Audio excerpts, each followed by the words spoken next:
Assalamualaikum warahmatullahi wabarakatuh. Perkenalkan saya Melati Aprilia Putri dari jurusan Akuntansi, Fakultas Ekonomi. Saya akan mempresentasikan materi hukum bisnis dan regulasi, yaitu sengketa bisnis.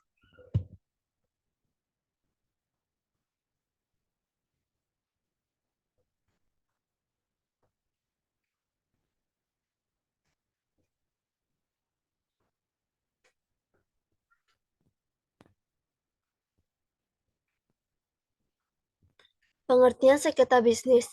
Sengketa adalah perilaku pertentangan antara dua orang atau lebih yang dapat menimbulkan suatu akibat hukum dan karenanya dapat diberi sanksi hukum bagi salah satu pihak. Menurut Maxwell G. Fulton, sengketa bisnis adalah a commercial dispute is one which arises during the course of the exchange or transaction process is central to market economy.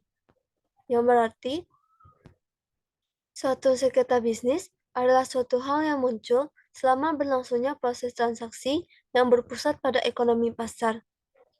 Sengketa bisnis adalah sengketa yang bertimbul di antara para pihak yang terlibat dalam kegiatan bisnis atau perdagangan.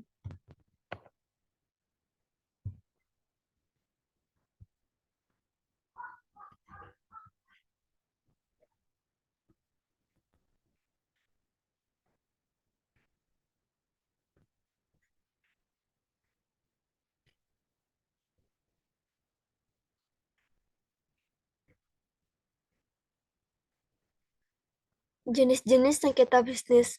Dalam praktiknya, sengketa bisnis dapat diperinci berupa sengketa-sengketa sebagai berikut. Menurut Bambang Sutiono, tahun 2006. Yang pertama yaitu sengketa perniagaan, kedua sengketa perbankan, ketiga sengketa keuangan, empat sengketa investasi, lima sengketa perindustrian, enam sengketa hakim, tujuh sengketa konsumen, delapan sengketa kontrak, 9 sengketa ketenaga kerjaan, 10 sengketa perdagangan publik, 11 sengketa properti, dan sengketa lain yang berkaitan dengan bisnis.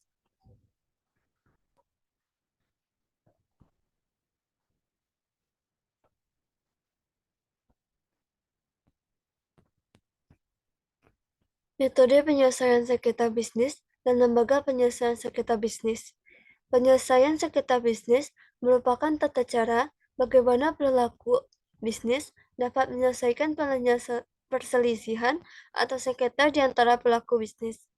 Sengketa adalah konsekuensi logis dari para pihak yang mengikat diri dalam sebuah kontrak bisnis. Oleh karena itu, sangat disarankan adanya klausul penyelesaian sengketa di setiap kontrak bisnis. Klausul penyelesaian sengketa ini menentukan bagaimana penyelesaian yang dilakukan para pihak terhadap sengketa yang mungkin timbul, menentukan forum mana yang berwenang untuk menyelesaikan setiap sengketa secara tepat, baik, dan benar.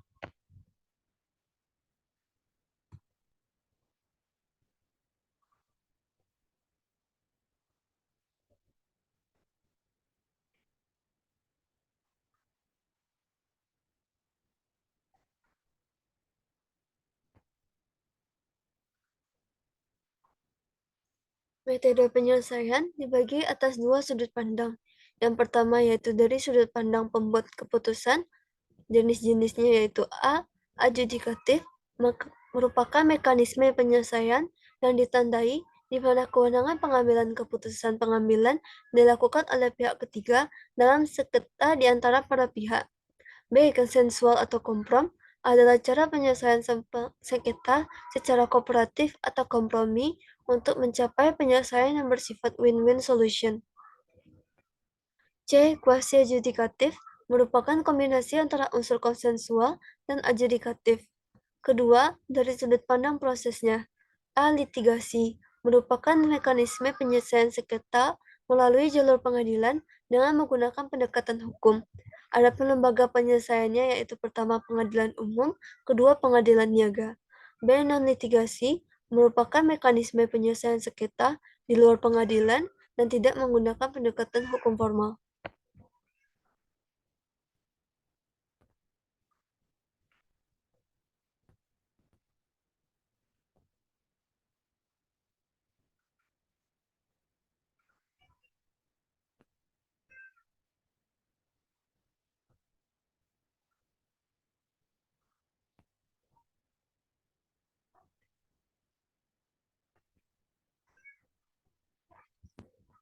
Penyelesaian melalui proses litigasi, yang pertama yaitu pengadilan umum. Pengadilan negeri berwenang memeriksa sengketa bisnis mempunyai karakteristik sebagai berikut. Yang pertama yaitu prosesnya sangat formal, kedua keputusan dibuat oleh pihak ketiga yang ditunjuk oleh negara atau hakim, tiga para pihak tidak terlibat dalam pembuatan keputusan, empat sifat keputusan memaksa dan mengikat atau coercive dan binding, lima orientasi kepada fakta hukum mencari pihak yang bersalah. 6. Persidangan bersifat terbuka. Kedua, pengadilan niaga. Pengadilan niaga adalah pengadilan khusus yang berada di lingkungan pengadilan umum yang mempunyai kompetensi untuk memeriksa dan memutuskan permohonan pernyataan pilot dan penundaan kewajiban pembayaran utang atau PKPU dan sengketa haki. Pengadilan niaga mempunyai karakteristik sebagai berikut. Yang pertama yaitu prosesnya sangat formal, kedua keputusan dibuat oleh pihak ketiga yang ditunjuk oleh negara atau hakim, ketiga para pihak tidak terlibat dalam pembuatan keputusan, empat sifat keputusan memaksa dan mengikat atau coercive and binding, lima orientasi pada fakta hukum atau mencari pihak yang salah, enam proses persidangan bersifat terbuka, tujuh waktu singkat.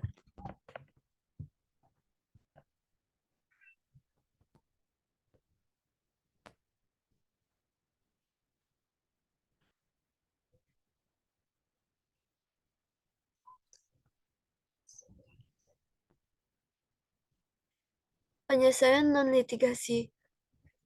Adapun cara-cara penyelesaian suatu pertikaian diantaranya yaitu yang pertama, arbitrase, kedua, negosiasi, ketiga, mediasi, empat, konsiliasi. Cara penyelesaian ini bisa digunakan agar pertikaian dapat segera teratasi, bermula dari penyelesaian dengan pembicaraan baik-baik di antara kedua pihak yang bertikai. Berlanjut, bila pertikaian tidak dapat diselesaikan di antara mereka, maka dibutuhkan pihak ketiga, yaitu sebagai mediasi.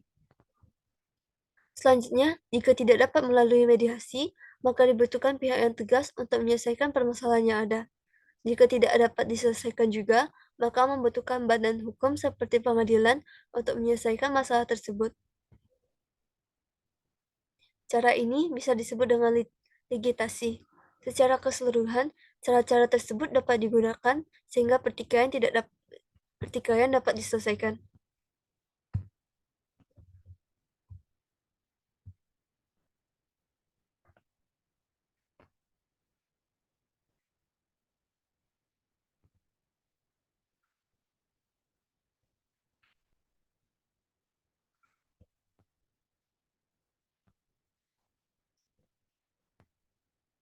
Macam-macam penyelesaian. Yang pertama yaitu arbitrage. Arbitrage atau arbitrate menurut kebijaksanaan adalah proses penyelesaian atau pemutusan sengketa oleh seorang hakim atau para hakim yang berdasarkan persetujuan bahwa mereka akan tunduk kepada atau menaati keputusan yang diberikan oleh para hakim yang mereka pilih atau tunjuk.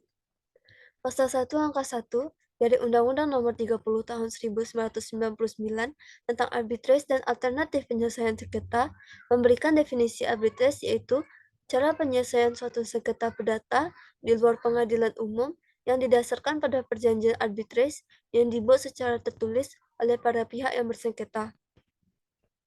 Adapun keunggulannya adalah pertama, kerahasiaan sengketa para pihak terjamin.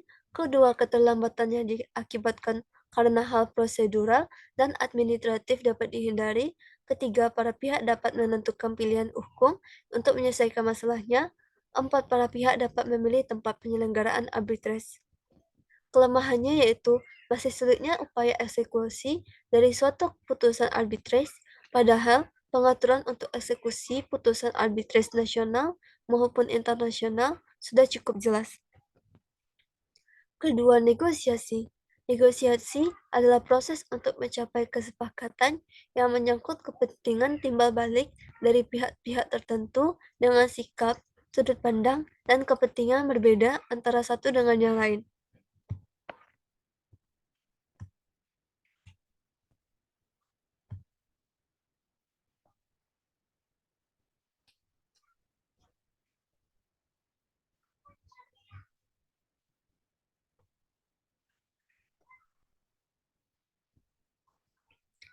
Mediasi Mediasi adalah proses pemecahan masalah di mana pihak luar yang tidak memihak atau impartial dan netral bekerja dengan pihak yang bersengketa untuk membantu mereka memperoleh kesepakatan kontrak yang memuaskan. Berbeda dengan hakim atau arbiter, mediator tidak mempunyai wewenang untuk memutuskan sengketa antara para pihak. Namun hal ini, para pihak menguasakan kepada mediator untuk membantu mereka menyelesaikan persoalan-persoalan di antara mereka. Karakteristik mediasi mengandung unsur-unsur sebagai berikut. Yang pertama yaitu mediasi adalah suatu proses penyelesaian sengketa berdasarkan perundingan secara sukarela. Kedua mediator terlibat dan diterima oleh para pihak yang bersengketa di dalam perundingan. Ketiga mediator bertugas membantu para pihak yang bersengketa untuk mencari penyelesaian bersama. Empat mediator tidak mempunyai kewenangan untuk membuat keputusan selama perundingan berlangsung. Adapun tujuan mediasi adalah untuk mencapai atau menghasilkan kesepakatan yang dapat diterima oleh pihak-pihak yang bersengketa guna mengakhiri sengketa.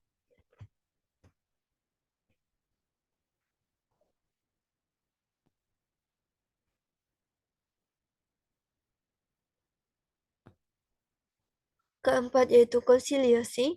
Pada halnya mediasi, konsiliasi juga merupakan suatu proses penyelesaian sengketa di antara para pihak dengan melibatkan pihak ketiga yang netral dan tidak memihak.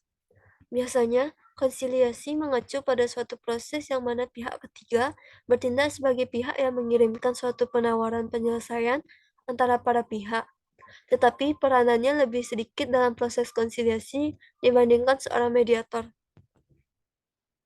Seperti juga mediator, tugas dari konsiliator hanyalah sebagai pihak fasilitator untuk melakukan komunikasi di antara pihak sehingga dapat diketemukan solusi oleh para pihak sendiri.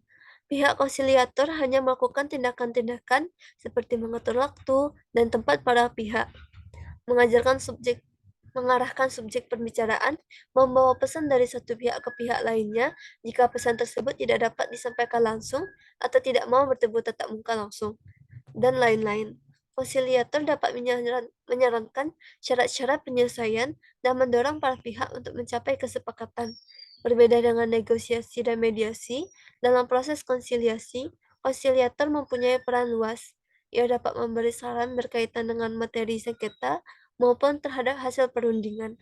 Dalam menjalankan peran ini, konsiliator dituntut untuk berperan aktif.